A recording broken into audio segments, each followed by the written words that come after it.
Bom dia, irmãos. Graça e paz seja com todos, amém? Hoje, irmãos, abordaremos o final da história de Salomão, registrada ali no primeiro livro de Reis, capítulo 11. Peço que os irmãos, por gentileza, abram suas Bíblias, então, para que em seguida possamos fazer a leitura.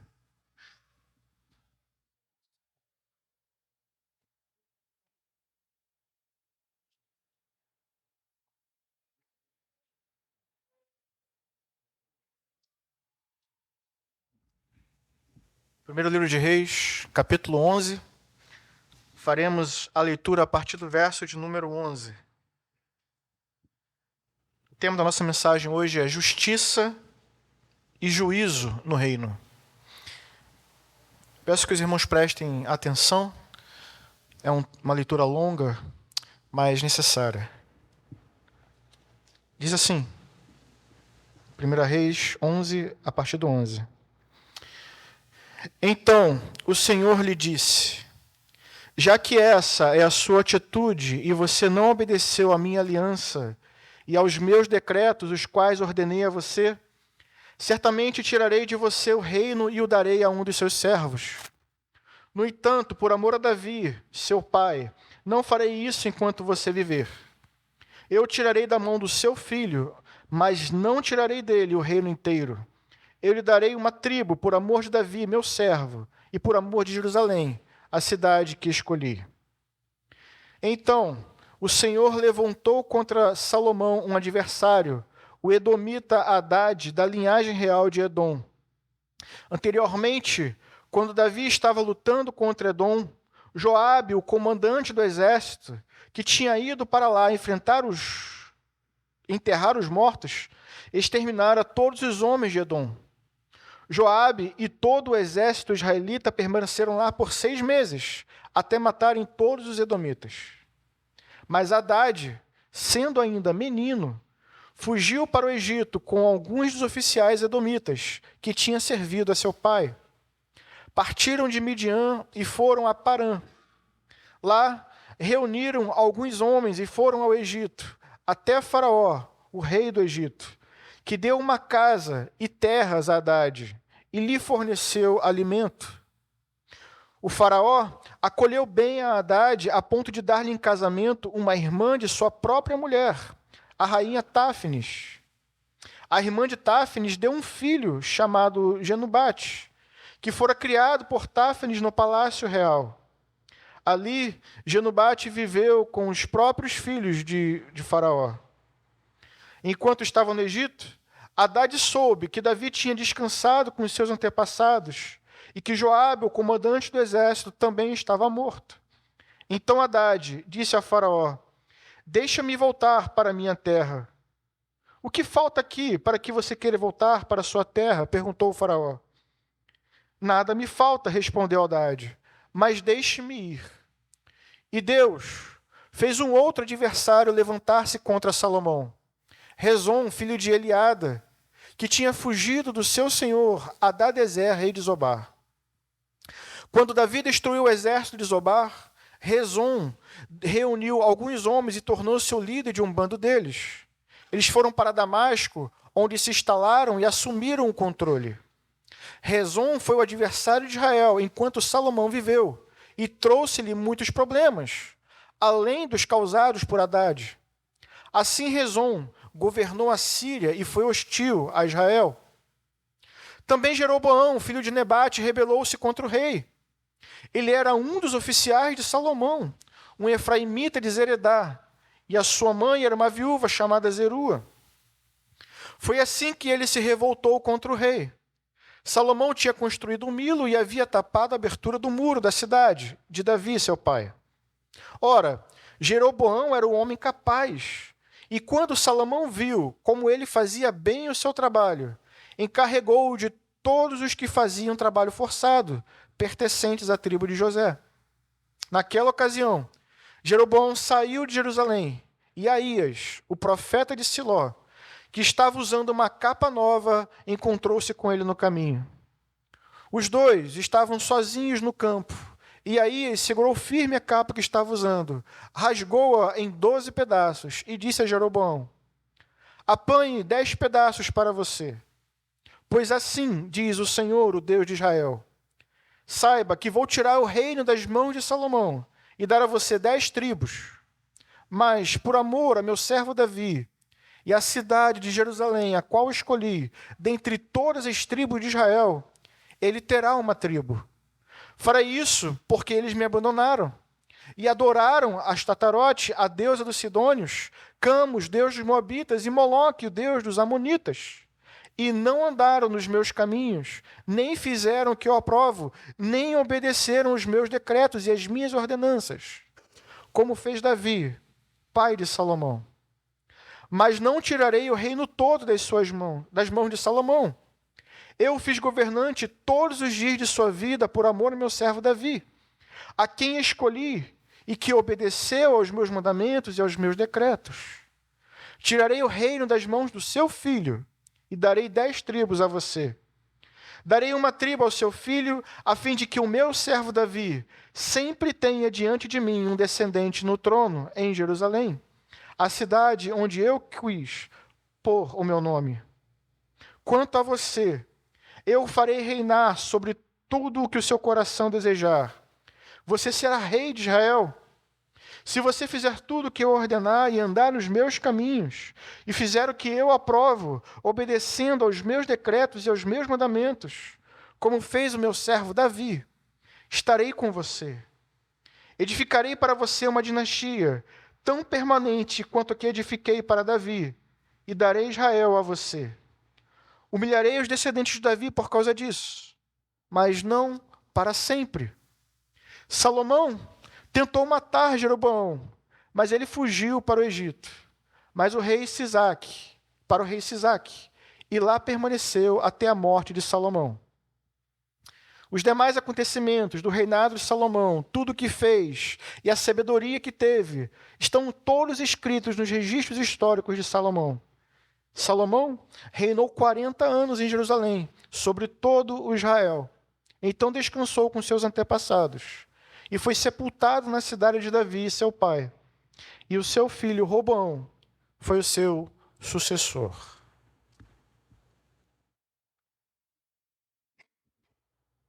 Vamos orar, irmãos.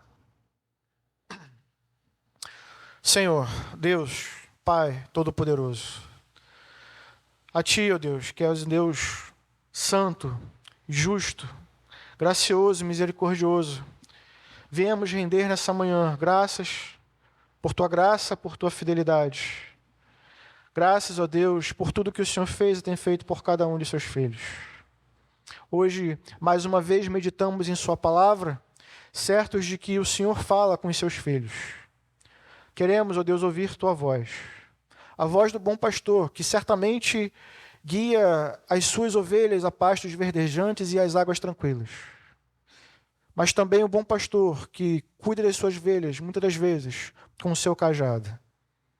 Assim, ó Deus, que os nossos ouvidos estejam abertos para ouvir a sua voz, sensíveis à Tua voz. Assim oramos em nome de Jesus. Amém. Bem, irmãos, hoje, como eu disse na abertura, chegamos ao final dessa pequena parte do livro de Reis, aonde ao longo de alguns domingos estivemos meditando sobre a história do rei Salomão. A vida do rei Salomão, como nós vimos, irmãos, foi marcada pela sua grande sabedoria, pela sua fama, pela sua riqueza, pela sua destreza em administrar as coisas do reino. Ele foi o filho do grande rei Davi, ele foi o rei que finalmente conseguiu consolidar o reino, estabelecendo uma paz duradoura no reino, uma paz que permitiu ele fazer grandes coisas, entre elas construir o templo do Senhor, a casa do Senhor. Isso foi possível graças à paz que havia durante o seu reinado. Mas Salomão também foi o rei que expandiu, vamos dizer assim, o conhecimento de Israel e o conhecimento de Deus no cenário internacional, graças aos inúmeros tratados e acordos que ele fez. Pessoas de todo o mundo iam para Israel para ouvir a sabedoria de Salomão, para ouvir os seus conselhos, para ver as riquezas do reino. Grande era a sua sabedoria, sabedoria que ele recebeu de Deus. Grande também era a sua riqueza. Bem, mas isso não foi tudo que vimos a respeito de Salomão. Semana passada vimos que, quando Salomão chegou na sua velhice, ele se perdeu, se desviou dos caminhos do Senhor, se casou com várias mulheres, para ser mais preciso, 700 princesas, 300 concubinas, mulheres estrangeiras que vinham de todas as nações e junto com elas vinham os seus deuses. E por incrível que pareça, para espanto de muitos, Salomão começou a adorar esses muitos deuses também, numa montanha bem próxima ao templo que ele construiu para Deus. Ali do lado, no Monte das Oliveiras, Salomão adorou a vários deuses pagãos. Bem, a pergunta que levantamos ao longo desse período todo foi: como pode então um homem sendo tão sábio, um homem que recebeu esse dom de Deus, essa sabedoria de Deus, como pôde Salomão cair? E cair da forma como caiu? Cair em desgraça e levar com ele todo o reino? Como isso foi possível? Bem, uma das respostas que demos, que vimos, e que eu faço questão de repetir, é que a queda de Salomão não se deu por um único ato isolado. Não foi em um único dia, mas foi, sobretudo, um hábito conquistado ao longo da vida.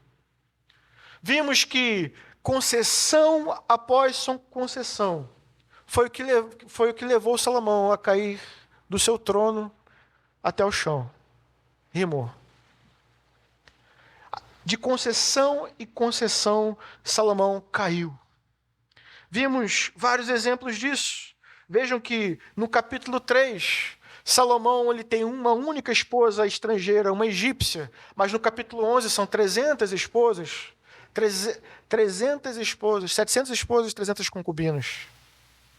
No capítulo 3, Salomão faz uma outra concessão, uma aliança política com um único país estrangeiro, o Egito. Mas até o capítulo 11 são muitas alianças. No capítulo 3, ele faz ainda uma outra concessão. Ele aceita adorar a Deus no mesmo lugar que os pagãos adoravam seus falsos deuses, nos lugares altos. Mas quando chega no capítulo 11, ele já não está mais adorando ao Deus verdadeiro. Está adorando junto com os pagãos, os falsos deuses dos pagãos, no mesmo local de antes. De uma esposa para 300, 700. De um local apenas para os mesmos deuses, concessão após concessão, até que o coração de Salomão já não batia mais por Deus, como batia lá no início do capítulo 3. O texto começa dizendo que ele amava Deus com todo o seu coração, mas chega no capítulo 11, depois de tantas concessões, o texto diz: já não amava Salomão o Senhor com toda a integridade do seu coração. Esse panorama, irmãos, ajuda a gente a entender por que as palavras de Deus aqui no capítulo 11 são tão graves e tão sérias. Veja o que ele diz no versículo 11, mais uma vez. Já que essa é a sua atitude. Já que essa é a sua atitude. Irmãos, ao longo de tudo o que vimos sobre Salomão, sua sabedoria, vimos que Salomão tomou conhecimento a respeito da lei de Deus. Salomão não era um homem ignorante. Todos os reis recebiam uma cópia da lei, uma cópia que eles deveriam guardar consigo mesmos, para que obedecessem os mandamentos de Deus. Salomão teve ainda um pai que foi temente a Deus, o rei Davi, que sabemos com certeza ensinou os pactos, as alianças para seu filho Salomão. Salomão não era isento de conhecimento a respeito do que era certo e a respeito do que era errado. Mas ainda que nada disso tivesse acontecido, ainda que ele não tivesse recebido uma cópia da lei, ainda que seu pai tivesse falhado em ensinar a ele os caminhos do Senhor, Salomão ainda assim não seria inocente. Porque várias vezes ele ouviu Deus falar com ele. Bem, em primeiro lugar, eu queria mostrar isso aos irmãos. Salomão, como um pecador impenitente e obstinado. Impenitente e obstinado, irmãos, porque não foram poucas as advertências. Ao longo de todo o seu reinado, Deus falou com Salomão muitas vezes. Ainda no capítulo 3, em Gibeon, naquela ocasião onde Salomão escolheu ter sabedoria, ali Deus falou com Salomão. Não apenas falou, mas Salomão viu Deus. É assim que diz o texto. No capítulo 9, após a construção do templo, mais uma vez o texto diz que Salomão viu Deus e Deus falou com ele. E ainda no capítulo 6, diz o texto que Deus falou com Salomão, talvez ali por meio de um profeta. Mas tanto no capítulo 3 quanto no capítulo 6, ele viu Deus. No capítulo 6, ele ouviu a palavra de Deus. E vejam, as circunstâncias eram diferentes. A primeira foi antes da construção do templo, a segunda foi no meio da construção do templo, e a terceira foi depois da construção. Em todas essas vezes, Deus falou diversas coisas, mas sempre se repetia a mesma diretriz. Se você me obedecer, se você andar nos meus caminhos, se você guardar os meus mandamentos, assim como fez seu pai Davi. Em todos os momentos, Deus interviu e lembrou a Salomão essas duas coisas. A necessidade de obedecer, a necessidade de permanecer nos caminhos de Deus. E, em segundo lugar, seguir o exemplo de Davi. E é curioso isso, porque a gente sabe muito bem que Davi não era um homem perfeito. Um homem que cometeu adultério, um homem que cometeu assassinato. Mas vejam que, ainda assim, Davi é considerado como um padrão de como os reis deveriam servir a Deus. Talvez, irmãos, não porque Davi era um homem perfeito, mas porque em todos esses momentos, Davi se arrependeu. Quando vimos o relato do profeta revelando a Davi o seu pecado, vimos também um relato de Davi confessando e admitindo, sim, eu pequei. Pequei contra Deus. Infelizmente, quando olhamos para a história de Salomão, não encontramos nenhum relato de que ele tenha se arrependido. Não há aqui nenhum momento onde Salomão para e ele diz, pequei, eu me arrependo. Não há aqui nenhum tipo de movimento no sentido de abandonar os seus maus caminhos e se voltar para Deus. Apesar do fato de que ele viu Deus 2 vezes.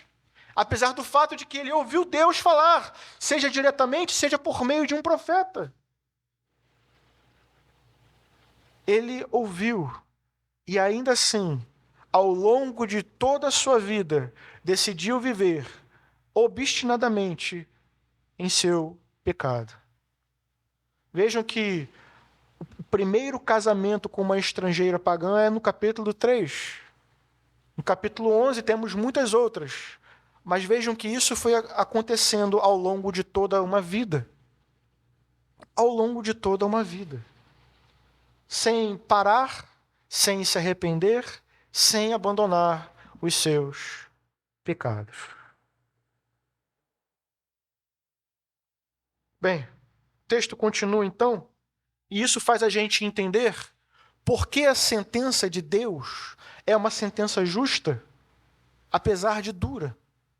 Salomão permaneceu impenitente, permaneceu obstinado em seu pecado. E o que vemos em seguida, então, é Deus falando que traria juízo sobre todos.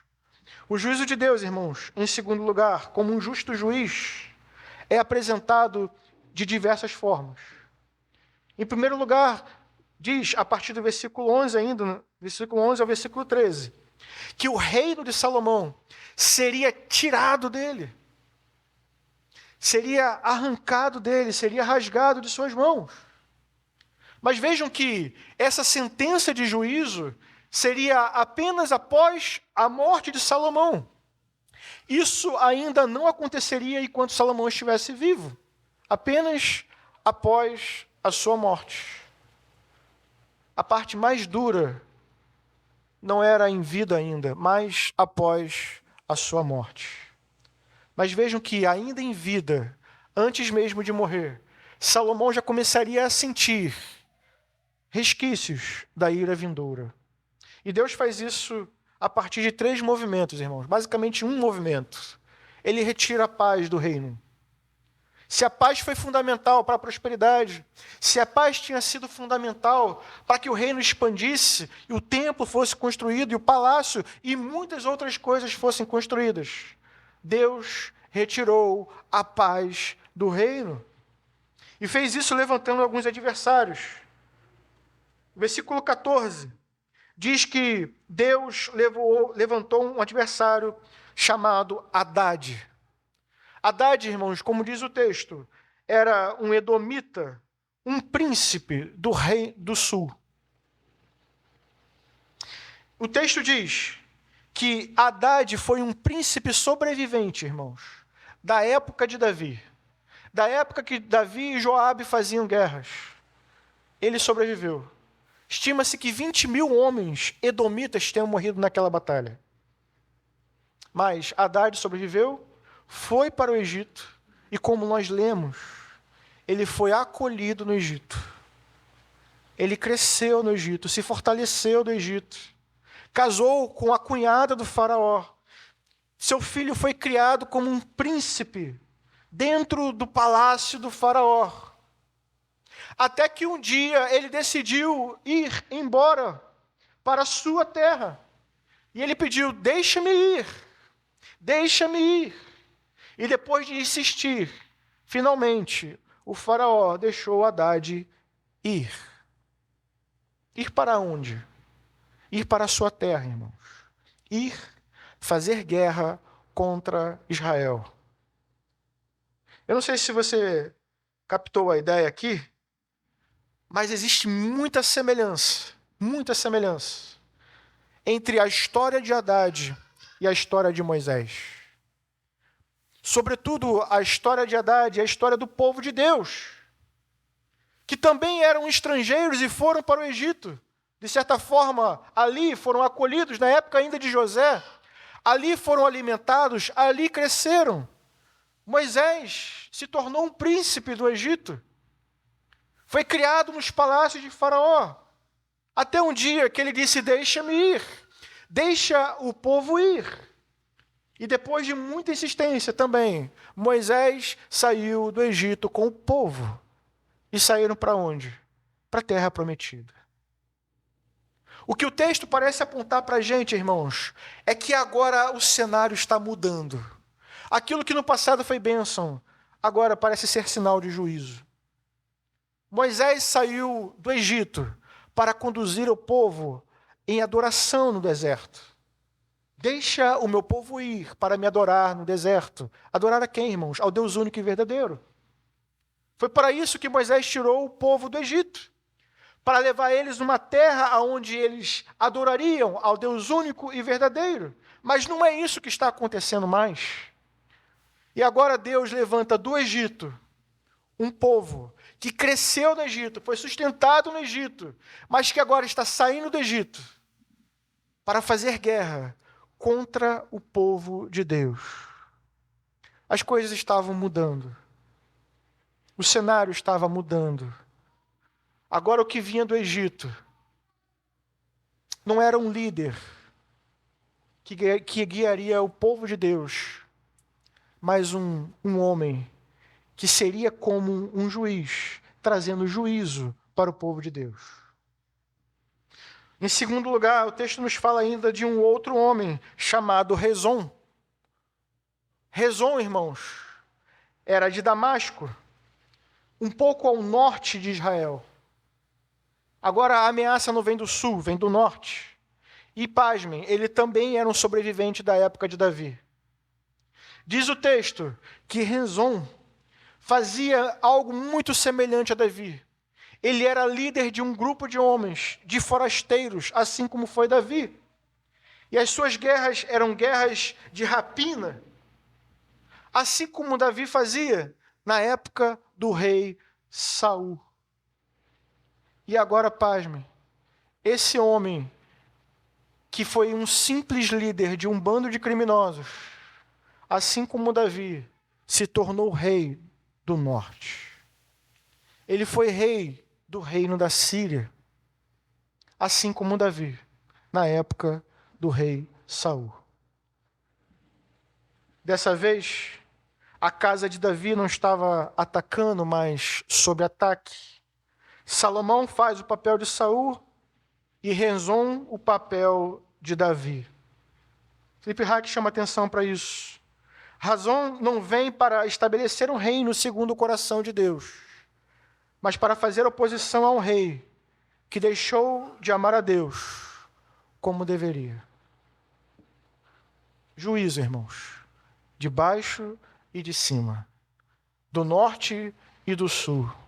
Aonde havia paz, agora havia guerra. Bem, o texto continua. Não para por aí. O texto menciona ainda, a partir do versículo 26, um terceiro inimigo. Esse não vinha nem do norte nem do sul. Esse vinha de dentro do reino, do coração do reino, de dentro do palácio. O texto que lemos no início mostra que Jeroboão, irmãos, era um oficial de Salomão. Um homem que fazia muito bem o seu trabalho e Salomão promoveu ele a líder entre os trabalhadores da tribo de José. Ele foi colocado para comandar os trabalhos que eram realizados ali. E é esse homem que vai se levantar para de dentro do reino, de dentro do palácio, do coração do reino, se levantar contra Salomão. Vejam que, quando o texto fala de Jeroboão, o texto traz para a gente uma época, localiza a gente dentro de uma história. Vejam que o texto diz que na época em que Salomão estava reconstruindo o Milo, o profeta Aías foi até ele e disse que ele seria o rei. Se você não está entendendo o que eu quero dizer, eu explico. A obra do Milo, irmãos, não foi retratada no capítulo 11, foi ainda lá atrás, no capítulo 9. O que isso significa? Significa que muito tempo antes, ainda quando as coisas estavam sendo construídas, ainda quando as obras estavam acontecendo durante o reino de Salomão, ali, um profeta já tinha se levantado para dizer que Salomão tinha sido rejeitado. Muito semelhante ao que aconteceu com Saul. Ainda lá atrás, ainda naquelas grandes obras do capítulo 9, ali, Deus já tinha rejeitado Salomão. Assim como lá atrás, Deus já tinha rejeitado Saul. Então anos se passam, irmãos. Mais uma vez, não foi do dia para a noite. Anos se passam até que chega o capítulo 11, onde ele caia definitivamente, e agora a sentença fica ainda mais clara. Mas Deus já tinha rejeitado Salomão, assim como tinha rejeitado a Saul. E assim como Saul, não encontramos nenhuma ponta de arrependimento nos caminhos de Salomão. Salomão continuou seguindo a sua vida ainda por muitos anos, sem se arrepender, sem abandonar os seus maus caminhos. Qual seria então o crime de Salomão? Como diz aqui no versículo 9 ainda. Me acompanhe. O Senhor irou-se contra Salomão por ter se desviado do Senhor, o Deus de Israel, que lhe havia aparecido 2 vezes. Que havia lhe aparecido 2 vezes. não foi por falta de conhecimento, foi dureza de coração. Foi dureza de coração. O texto diz que o profeta, em um ato simbólico, ele pega a sua capa, ele rasga a sua capa em 12 pedaços e fala para Jeroboão, então, recolher 10. E aquele ato simbólico era muito claro. Significava que Jeroboão, no futuro, seria rei sobre 10 tribos. Sobre 10 tribos. E esse ato simbólico, irmãos, mais uma vez, remete a Saul. Porque nos dias de Saul, assim que ele soube pelo profeta Samuel que ele seria rejeitado, ele agarrou a capa desse profeta. E agarrou de tal forma que a sua capa se rasgou. E ali o profeta Samuel disse: assim hoje Deus rasga o teu reino de ti. Tira, arranca o teu reino de ti. Veja que mais uma vez, Salomão não está emparelhado com Davi, mas está lado a lado em sua conduta, em seu estilo de vida, com as condutas de um rei ímpio, como foi o rei Saul, sem arrependimento, impenitente. E para completar, ele fez a mesma coisa que Saul. Ao saber que outro rei viria e não seria da sua linhagem, ele decidiu perseguir Jeroboão, como diz lá no finalzinho do texto. E Jeroboão teve que buscar asilo. Jeroboão teve que fugir. Não é estranho como as coisas estão invertidas? Jeroboão, irmãos, está para Davi, mas Salomão está para Saul. As coisas estavam invertidas. Eu queria, ao final dessas palavras, chamar a sua atenção para o fato de que os pecados de Salomão não são assim tão diferentes dos nossos pecados.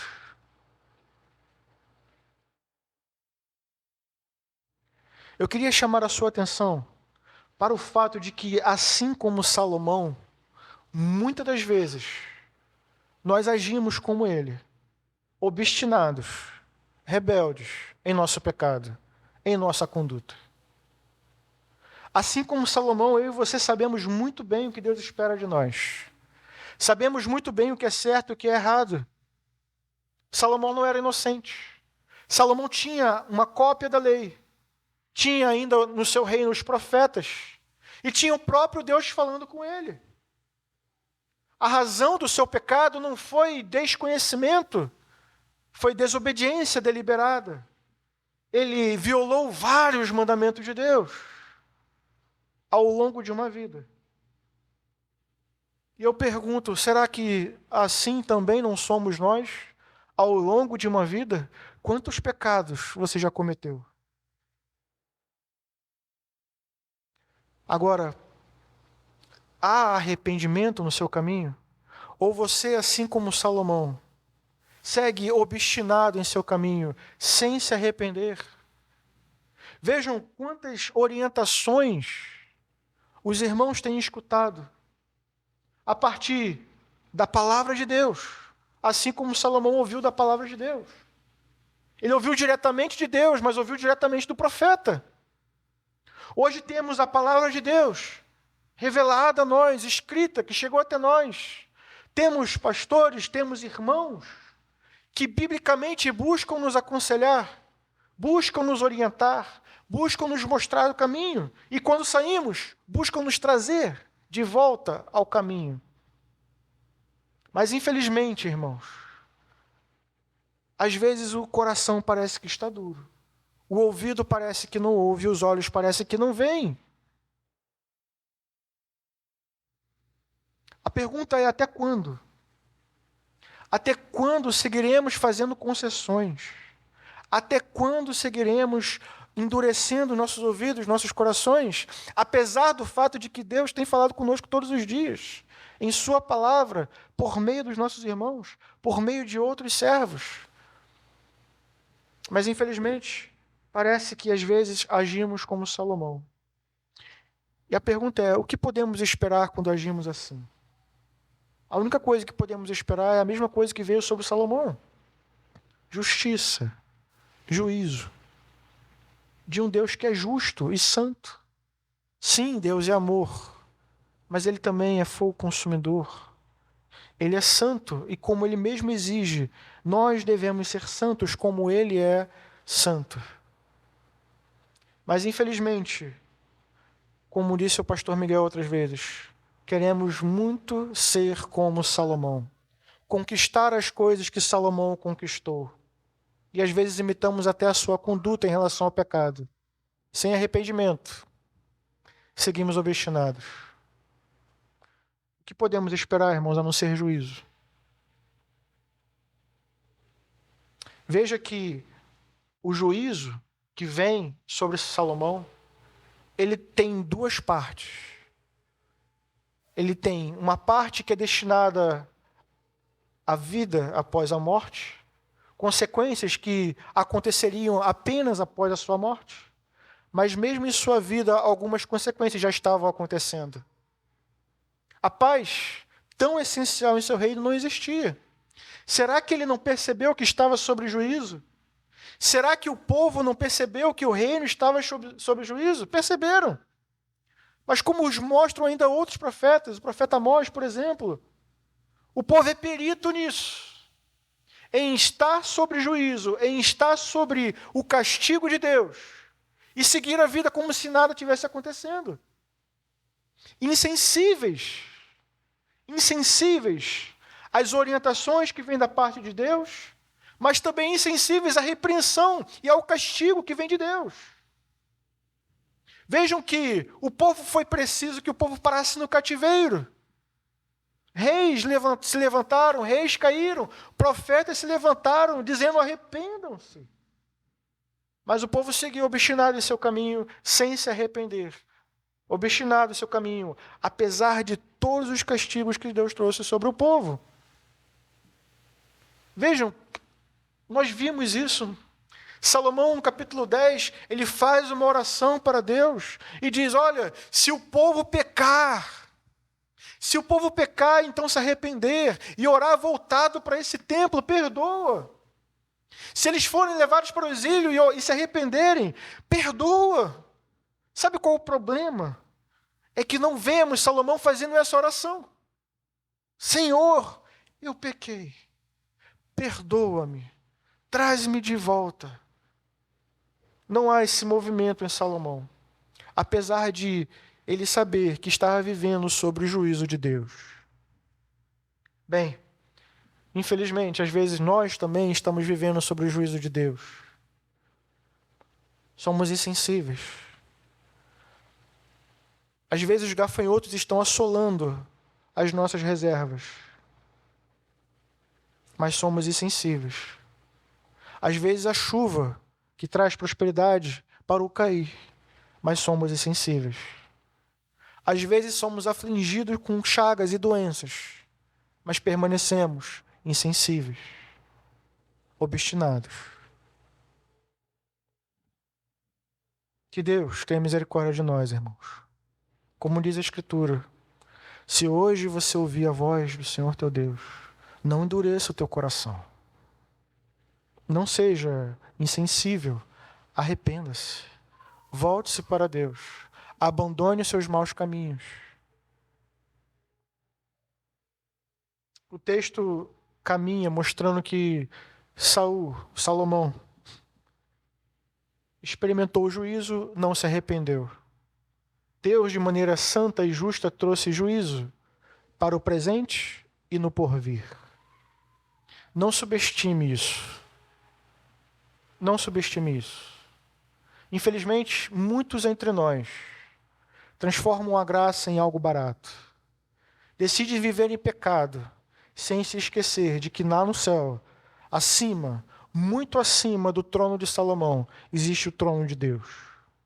Um trono alto e sublime, de um Deus santo, que contempla a tudo e a todos. Um Deus que se ira todos os dias. E ai de nós, pecadores. Eu oro a Deus, irmãos, para que todas as nossas escamas caiam. Para que nós contemplemos a nossa realidade, a nossa condição.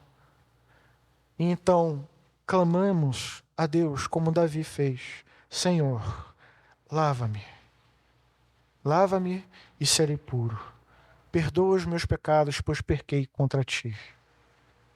Do contrário, irmãos,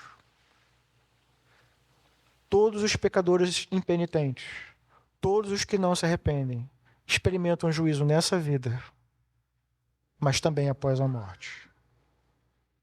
O meu desejo, e o desejo dos pastores dessa igreja, é que esse não seja o seu caso. Veja, Salomão durante muito tempo,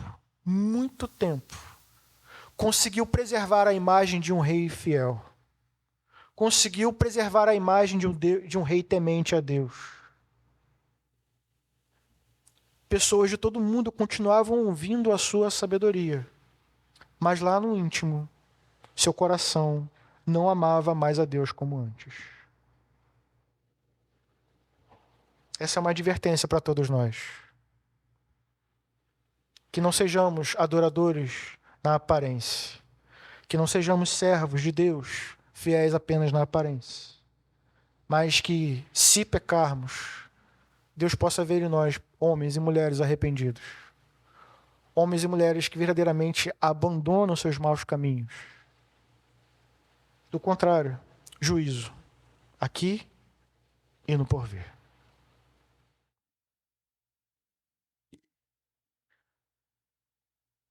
Mas tem algo ainda maravilhoso nesse texto. Embora todo o contexto mostre um cenário, irmãos, de juízo, de condenação, ainda nesse texto, em meio a tanto caos e tanto juízo, é possível ver os brilhos da graça, os brilhos da misericórdia de Deus. E agora, em terceiro lugar, eu queria destacar isso com os irmãos.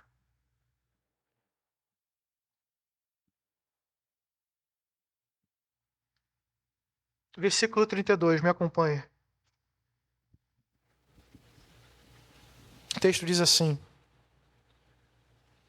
Mas, por amor a meu servo Davi, e à cidade de Jerusalém, a qual escolhi dentre todas as tribos de Israel, ele terá uma tribo.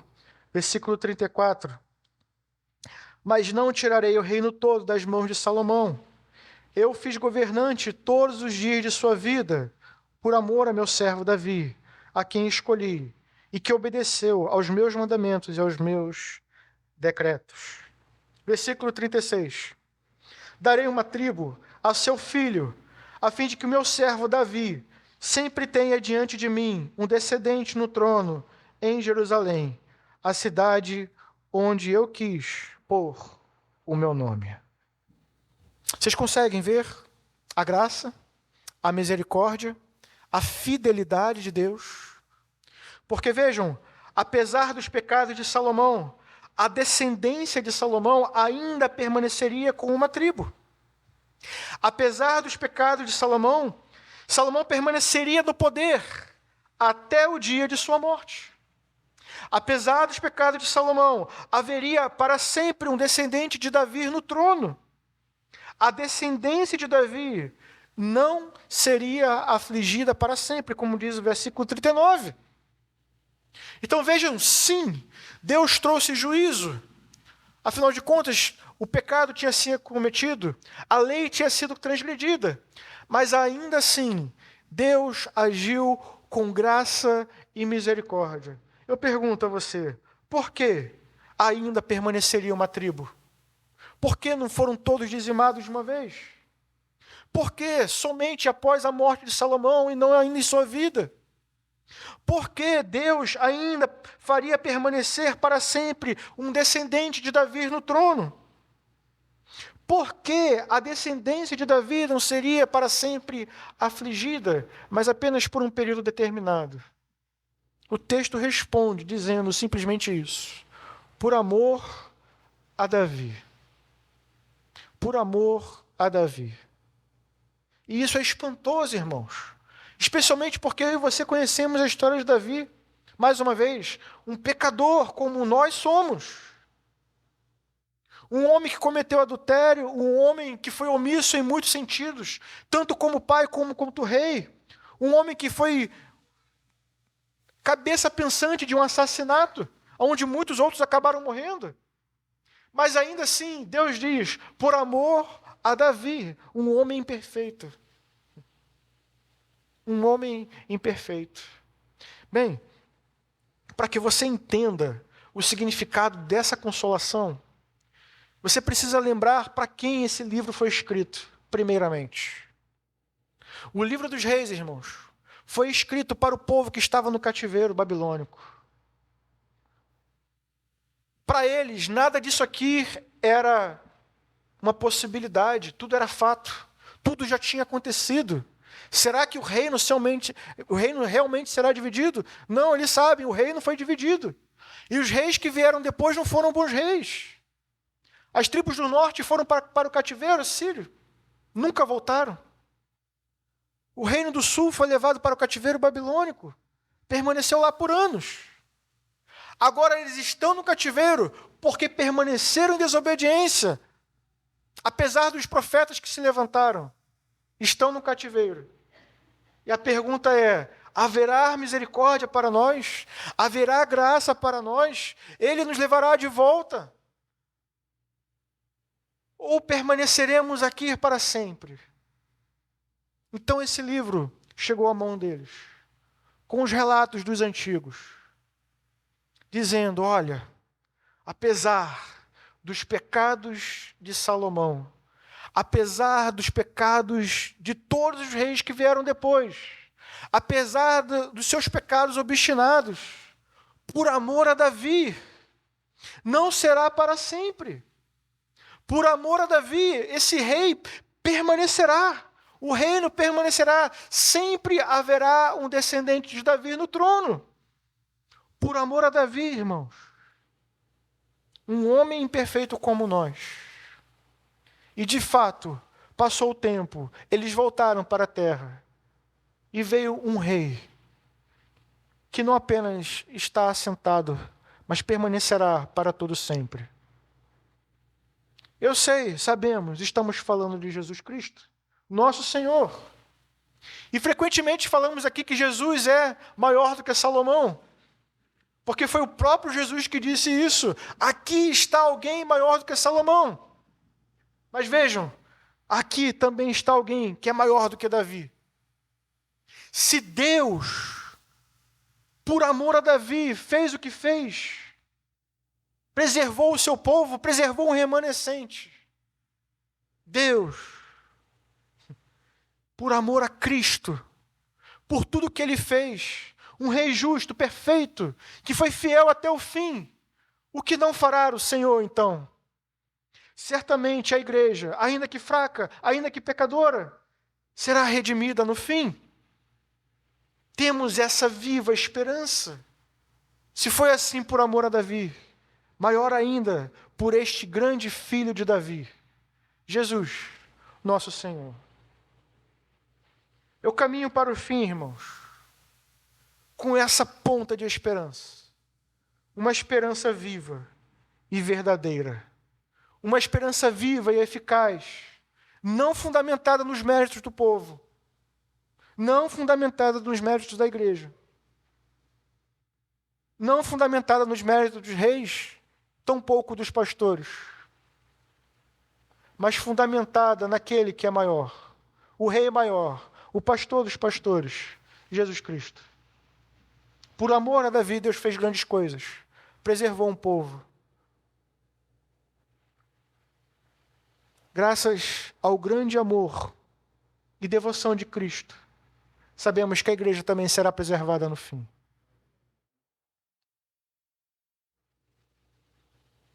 Mas eu não quero que você olhe apenas para essa esperança. Eu preciso que você olhe também para a grande advertência que a história de Salomão traz para a gente. Eu pergunto a você, que vozes você tem ouvido? Que vozes você tem ouvido? No texto temos muitas vozes. Temos a voz de Deus. Temos a voz dos profetas. Eu pergunto, você tem ouvido a voz de Deus? Você tem sido sensível às orientações que fluem a partir da palavra de Deus? Ou você tem sido guiado por outras vozes, talvez a voz do seu coração. Um coração que às vezes está obstinado e decidido a não se submeter à repreensão que vem de Deus. Bem, se é assim, pense por um momento, quais serão as consequências do seu próprio pecado? Salomão jamais imaginou que o reino lhe seria tirado. Jamais poderia ter imaginado que o templo que ele levou anos para construir seria destruído.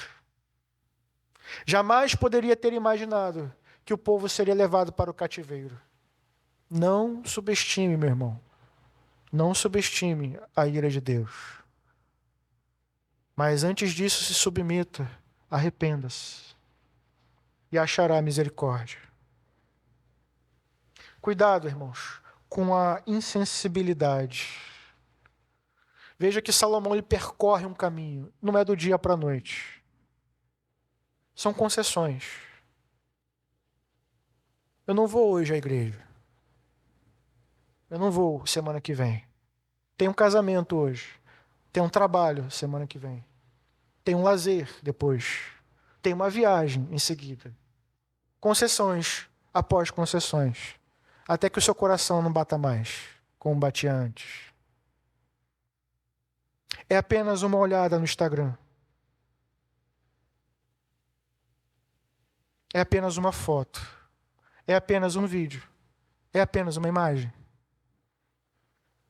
Até que o seu coração não bata mais como batia antes. É apenas R$1, 5, 10, 20. Até que o seu coração não bata como batia antes. É importante, irmãos, sermos sensíveis às repreensões que fluem da palavra de Deus. Deus fala por meio da sua palavra, fala também por meio dos seus servos. Ouçam. Arrependam-se, para que o seu fim não seja como o de Salomão, para que o teu reino não seja tirado de ti, para que você não experimente a ira de Deus nessa vida e no porvir. Mas em terceiro lugar, alimente sempre essa esperança.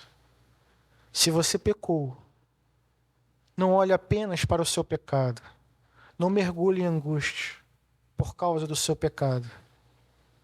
Lembre-se desse Redentor. Lembre-se de Cristo Jesus. Ele sim é a nossa esperança. Deus o tempo todo falou por amor a Davi, que foi fiel, que me obedeceu. Muito mais este Jesus. Muito mais Jesus Cristo foi fiel até o fim. Excelente em palavras, em obras, em ações, em fidelidade. E por causa da sua excelência, é que o povo remanescente de Deus será preservado. Por amor a Davi, houve um remanescente do povo de Israel. Por amor a Davi. Mas graças aos méritos de Cristo conquistados na cruz, é que a igreja será preservada até o fim. Se você faz parte desse povo, não perca essa esperança. Creia em Deus, creia em Cristo. Se pecou, arrependa-se. Mas nunca perca de vista essa grande consolação. Jesus, maior que Salomão, maior que Davi. Por favor, me acompanhe orando. Senhor, nosso Deus, Pai, como disse no início, ó Deus, o Senhor é sim o nosso bom pastor. O Senhor nos guia a águas tranquilas, a pastos verdejantes. Até mesmo faz, ó Deus, um banquete na presença dos nossos adversários. Mas muitas das vezes, ó Deus, o adversário não vem do sul, não vem do norte, vem de dentro. Vem do nosso próprio coração. Ele mesmo se rebela e insiste em rebelião. Senhor, tenha misericórdia de nós. Pois assim como nos passado o Senhor falou de muitas formas, o Senhor continua falando ainda hoje. Temos a sua palavra, temos os seus servos, que constantemente, ó Deus, colocam a palavra de Deus diante de nós, para que possamos contemplar os nossos pecados, as nossas falhas. Ó Deus, que não sejamos como o povo de Israel. Ali, quando disse o profeta Isaías, ainda no capítulo 1, todo o corpo está doente, mas permanecem desobedientes. Que não sejamos insensíveis, ó Deus. O Senhor certamente trouxe juízo na vida de Salomão, mas um juízo a fim de trazê-lo ao arrependimento. Uma disciplina como um pai corrige o seu filho. O Senhor mesmo prometeu que a sua ira para com o filho de Davi não seria para sempre. Ó Deus, assim também conosco, Pai. Apesar de termos pecado, apesar de às vezes sermos obstinados, que o Senhor, Deus, não se ire conosco para sempre. Que o Senhor nos guie, ó Deus, a um caminho de arrependimento. Como um bom pastor, traga-nos de volta com o seu cajado. E que sejamos sensíveis às suas repreensões. Que possamos, sim, abandonar os nossos maus caminhos, deixar de fazer as nossas concessões, a fim de que, ó Deus, em Ti alcancemos graça e misericórdia. Graça e misericórdia, Deus. Assim, ó Deus, como o Senhor preservou um povo remanescente, preserva-nos hoje, por amor a Jesus Cristo, ó Deus, pelos méritos de Jesus Cristo, nosso Rei, nosso Salvador. Preserva o Teu povo, ó Deus. Tira de nós todo o desejo de viver obstinados em nossos desejos, em nossos pecados, em nossas ambições. Não queremos ser como Salomão, ó Deus. Queremos ser como Davi, que andou nos seus caminhos e obedeceu aos seus mandamentos. Mas, ainda mais, queremos ser como Cristo, ó Deus. Transforma-nos a sua imagem, a sua semelhança. Como ele no deserto, que rejeitou todas as tentações que foram colocadas diante dele, possamos nós também resistir. E ele certamente, o diabo, fugirá de vós. Preserva a tua igreja, para que ela permaneça fiel até o fim. Assim oramos em nome de Jesus. Amém.